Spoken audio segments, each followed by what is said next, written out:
네, 12월 7일 화요일 오늘도 아침 책 읽기로 하루를 시작해 보겠습니다. 음, 세탁기가 돌아가는 소리가 좀 시끄럽게 들리는데 제가 에어팟을 꽂고 하고 있어서 소음이 녹음이 잘 안 되기를 네, 바라면서 오늘 어제 읽었던 3장 우는 이 탄식에 관한 이야기였는데 그 뒷부분을 마저 이어서 오늘 읽어보도록 하겠습니다. 시편에 관한 이야기를 하고 있는데요. 사실 이 책 T.C. 해리슨 워렌의 밤에 드리는 기도 이렇게 읽기 시작하기 전에 또 톰 라이트가 쓴 땅에서 드리는 하늘의 노래 시편을 함께 읽었었는데요. 거기 그 책에서 엔티 라이 톰 라이트는 땅과 하늘의 시간과 공간과 물질이라는 세 가지 어, 차원의 실제가 아주 극적으로 만나는 장소가 만나는 곳이 바로 예수님이었고 또 구약에서는 성전이었는데 음, 시편이 또한 바로 이러한 역할을 한다고 하면서 우리가 이런 시편을 통해서 또한 그렇게 어, 우리의 시간과 공간과 물질 안에 살면서도 또 하나님의 그 시간과 공간과 물질과 만나고 중첩하는 그런 지점에 설 수 있도록 그런 존재로 우리를 다듬어주고 그렇게 형성해 줄 수 형성해 가는 것을 도와줄 수 있다고 그렇게 말을 했어요. 어, 여기서 또 TC는 시편에서 어떤 그 탄식의 부분, 탄식 시의 시편, 탄식 시에 관심을 더 기울이면서 아름답고 선한 하나님의 창조 세계 안에 살고 있지만 또한 여전히 깨어지고 상한 그런 실제를 우리가 음, 살아가면서 어쩔 수 없이 보고 듣고 경험하는 그 모든 고통과 아픔과 슬픔을 우리가 부정하지 않은 채 온전히 그것을 인정하고 또 살아내면서 그렇지만 그렇게 온전히 슬퍼하는 법을 배우고 또 하나님 앞에서 바르게 탄식하는 법을 우리가 배울 수 있도록 시편이 도와줄 수 있다. 이런 이야기를 하고 있는 것 같아요. 어, 네, 말이 좀 길었는데 어, 읽어보겠습니다. 시편은 교회의 첫 번째 기도집이었다. 오늘날 복음주의자에게 기도가 우리 자신의 말로 하나님께 이야기하는 것이니 당연하게 받아들여지는 것처럼 가장 초기 기독교의 아버지와 어머니들에게 기도란 시편을 암송하는 것이었다. 로버트 윌케는 초기 교부들에 대해 논의하면서 이렇게 말한다. 기도가 가장 우선이다. 정기적이고 훈련된 기도 없이는 진정한 영적 생활도 없기 때문이다. 그리고 수도사의 기도는 매우 특정한 무엇, 바로 시편의 구절들을 암송하는 것을 의미한다. 우리 자신의 생각과 언어에 맡겨진 기도는 표면에 머물 뿐이다. 시편은 그들의 혀를 풀어주었고 마음의 책을 읽고 하나님과의 대화로 더욱 깊이 들어갈 수 있는 언어를 주었다. 우리 모두는 무의식에 가까운 원한과 의심, 조화되지 않는 갈망, 설익은 신앙으로 가득하기에 고대의 교회로부터, 즉 우리에게 마음의 책을 읽도록 가르쳐 줄 수 있는 옛 형제자매로부터 지속적으로 교습받을 필요가 있다. 교회는 수천 년 동안 해를 거듭하여 지구의 거의 모든 곳에서 거의 모든 언어로 시편을 기도함으로써 불편하고 복잡한 인간의 모든 감정에 대해 계속 살아있기를 배웠다. 우리는 경축하기를 배우고 또한 탄식하기를 배운다. 장 칼뱅은 시편을 영혼의 모든 부분을 다루는 해부학이라고 불렀다.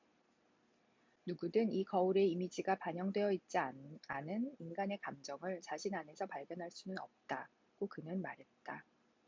성령은 모든 비통, 슬픔, 두려움, 염려, 소망, 관심, 불안. 요약하면 사람의 정신을 습관적으로 흔들어 놓는 모든 감정의 동요를 여기에 정확하게 그려 놓으셨다. 시편은 극적이다. 그리고 심지어 평범한 삶조차 극적이며 의미로 흠뻑 젖어 있고 영광스러운 아름다움과 깊은 고통으로 가득 차 있다. 철학자 쉰들러는 이 시대의 삶을 현실로부터의 도피, 즉 기술, 편리함, 산만함을 통해 자아를 삶의 슬픔과 딜레마로부터 완충하려는 시도라고 불렀다. 현재 거의 모든 문화는 슬픔을 위한 시간을 허락하지 않으며 오직 소비의 나지막한 흥얼거림만 존재하는 삶을 형성하도록 우리를 유혹한다. 우리는 고뇌에 둔감해지지만 그와 함께 기쁨, 경이감, 열망에도 역시 그러하다. 시편은 실제의 극적 깊이 안으로 우리를 다시 호출한다. 시편으로 기도하는 실천은 오랜 시간에 걸쳐 우리에게 우는 법과 웃는 법 두 가지 모두를 가르친다. 그리고 무엇에 대해 울어야 할지, 무엇에 대해 웃어야 할지 가르쳐 준다. 신학자 토드 빌링스에 따르면 아우구스티누스는 시편을 합당한 것들에 대해 탄식하고 합당한 것들에 대해 기쁨을 누리는 법을 배우도록 우리의 갈망과 지각을 재형성하시는 하나님의 방법으로 보았다. 우리의 감정은 선하다. 그것은 우리에게 진리를 지시해주는 하나님으로부터 온 선물이다. 우리의 감정은 또한 제멋대로고 이기적일 수도 있다. 기도는 언제까지나 우리 자신보다 우리를 더 잘 아시는 하나님 앞에 모든 영광스러운 복잡성을 지닌 우리의 전 자아를 데려오도록 초청한다. 역사적으로 교회는 시편이 치유력이 있다고 보았다. 시편들은 우리를 고친다. 온전히 인간으로 존재하며 온전히 살아있는 법을 가르친다. 의사가 축농증의 아목시실린을 처방하는 것처럼 교부들은 특정한 영적 질병의 특정한 시편 묵상과 반복 암송을 처방했다. 아타나시우스는 어떤 필요나 문제에 대해서든 시편에서 거기에 들어맞는 형식의 말을 고를 수 있고 그럼으로써 병을 바로잡을 수 있는 방법을 배울 수 있다고 썼다. 집단적이든 개인적이든 탄식의 시편들은 시편에서 가장 일반적인 유형이다. 이 시들은 실망, 분노, 슬픔, 고통, 깊은 혼란, 상실을 들려준다. 만약 우리의 회중 예배가 오직 순전한 신뢰, 확신, 승리, 갱생만을 표현한다면 우리는 성경이 하나님께 얼마나 정직한지를 배우지 못한 것이다. 시편은 첫 번째 기도서로서 그 일에 나온 다른 모든 기도서를 위한 기도의 표본을 제공하며 그 기도들은 우리 인간의 경험만큼이나 다양하고 다차원적이다. 탄식은 슬픔의 표현이다. 탄식을 배우는 것은 울기를 배우는 것이다. 그러나 거기에는 그 이상이 있다. 탄식 시편들에서 시편 기자는 하나님이 자신의 약속을 지키시도록 한다. 예를 들어 시편 44편은 순전한 당혹감으로 시작하여 하나님이 과거에 그분의 백성들을 어떻게 돌보셨는지 상기하면서 어째서 더 이상 돕지 않으시는 것처럼 보이는지 묻는다. 깨어나십시오. 우리를 영원히 버리지 마십시오. 어찌하여 얼굴을 감추십니까? 어찌하여 우리가 당하는 고난과 압제를 잊으십니까? 시편 44편 23절에서 24절 말씀입니다. 그분에게서 계속 멀리 떨어진 채 의심과 실망의 목소리를 내지 않는 것보다는 날카로운 말로 하나님께 나아가는 편이 낫다.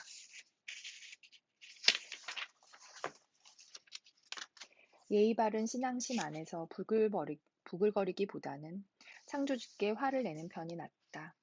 하나님은 시편 기자를 혼내지 않으셨다. 오히려 시편을 통해 자신에게 노골적으로 말하도록 우리를 부추기신다. 그런데 이를 더 까다롭게 만드는 것은 우리 대부분이 탄식에 대해 예방접종을 받은 문화에 살 뿐만 아니라 우리가 하나님보다 더 잘 안다고 쉽게 추정하는 문화에 살고 있다는 것이다. 우리는 미묘한 방식으로 우리의 감정과 경험이 실제의 중심이라고 배웠다. 이런 태도는 매일 크고 작은 방식으로 우리 안에 배양된다. 라디오의 청바지 광고는 나는 나의 켈빈을 입고 나의 진리를 말한다고 선언한다. 이러한 끊임없는 메시지는 우리를 단지 자기 표현과 기획된 정체성, 즉 우리가 생각하는 것, 느끼는 것, 원하는 것, 그리고 구매하는 것의 주체로 축소시킨다. 우리는 오직 우리 자신의 선호와 나만의 진리에 따라 하나님과 그분의 행동을 판단하는 식으로 그분께 접근하기 시작한다. 우리는 우리의 자아 창조 프로젝트에서 하나님 자신이 유용한 액세서리임을 우리에게 분명히 보여주시기를 기다린다. 이런 식으로 아주 미묘하게 우리는 정직한 탄식으로서가 아니라 불만족스러운 고객처럼 하나님께 다가간다. 하나님이 우리가 원하시는 것을 하나님이 우리가 원하는 것을 주시지 않는다. 이 세상의 고통을 없애시지도 않는다. 그리고 솔직히 끔찍할 만큼 느리시다. 우리는 하나님이 하고 계시는 일이 마음에 들지 않는데 고객은 언제나 옳은 법이다. 이러한 서로 경쟁하는 두 문화적 충동, 즉 한편으로는 여운거리나 거짓 경건으로 고통을 가리는 것, 또한 다른 한편으로는 하나님께 우리의 방식을 요구하고 우리의 기준에 따라 그분을 판단하는 것은 우리를 공경에 빠뜨린다.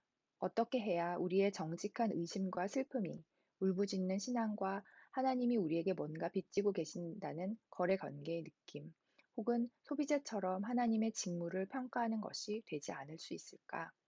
마치 우리가 우주의 창조주에게 아주 나쁜 사용 후기를 남기기라도 하든 말이다. 그러나 탄식의 시편들은 임무를 제대로 수행하지 못한 하나님에 대해 단순히 불만을 쏟아내는 것이 아니다.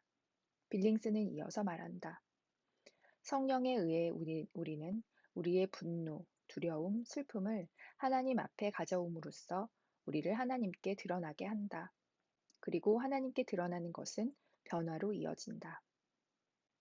탄식은 단지 자기 표현 혹은 고통을 내쫓는 행위가 아니다. 그것은 우리를 형성하고 치유한다. 시편은 인간의 모든 감정을 표현하지만 반복적으로 사용하다 보면 우리를 결코 현재 상태 그대로 남겨놓지 않는다. 시편은 강력한 치료제다. 그것은 우리를 변화시킨다. 그것이 가져오는 변화는 단지 우리의 슬픔을 행복으로 바꾸어 놓는 것이 아니다.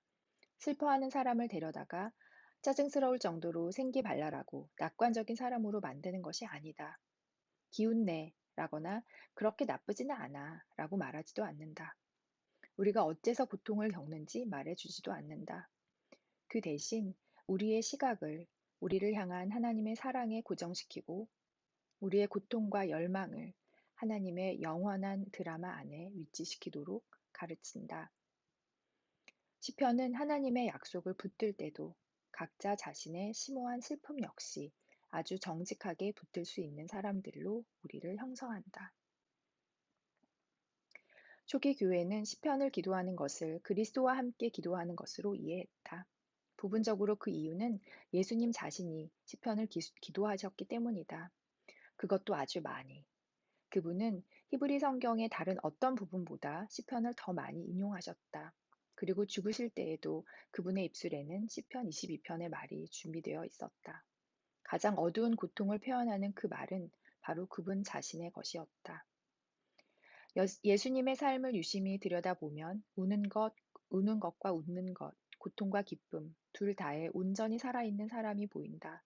그분은 그 둘 모두를 마지막 한 방울까지 모두 비우셨다. 곁들이는 것 없이 순수하게.